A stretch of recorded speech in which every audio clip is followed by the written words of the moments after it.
Honneur suprême pour Salim Saïd Ali, le seul maître enseignant d'aïkido à Mayotte. Il reçoit son diplôme de ceinture noire 2e dan ce matin des mains de Stéphanie, elle-même 4e dan de la Ligue régionale d'aïkido et de budo de la Réunion. Si Salim attendait bien son titre 2e dan, en guettant tous les jours sa boîte à lettres, c'est la surprise.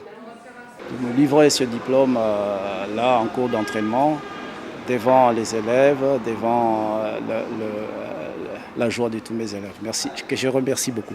C'était une grande surprise et ça va apporter quoi ce diplôme de 2e dan pour l'aïkido à Mayotte et pour l'enseignement, pour tout ça? Déjà, c'est une reconnaissance vis-à-vis de la Ligue, vis-à-vis des élèves et vis-à-vis de tous les animateurs qui viennent ici. Et on va être un peu plus considérés. L'aïkido est un art martial japonais initié il y a bien longtemps par le vénérable maître Osensei Hoshiba. L'aïkido n'est pas un sport de compétition et c'est peut-être pour cela que les pratiquants, les aïkidoka, donnent toujours l'impression d'être humbles et zen, en paix. Mais l'aïkido à Mayotte, c'est très peu connu. Le niveau de Mayotte est très correct, donc un club en devenir. Salim vient de passer le 2e dan, donc c'est très très prometteur. Cette année, il y a 2 autres personnes qui vont venir passer le 1er dan à La Réunion.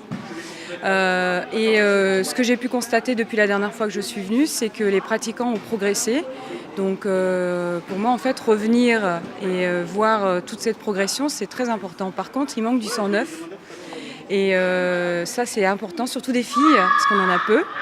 L'aïkido est avant tout une discipline de sagesse dont le but est d'accorder corps et esprit grâce à la maîtrise de l'équilibre, du souffle et du contrôle de l'énergie vitale.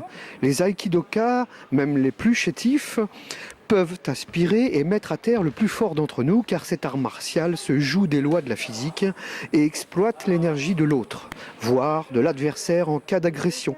Mais là n'est pas le but et le défunt maître japonais Hoshiba veille encore amoureusement sur ses disciples.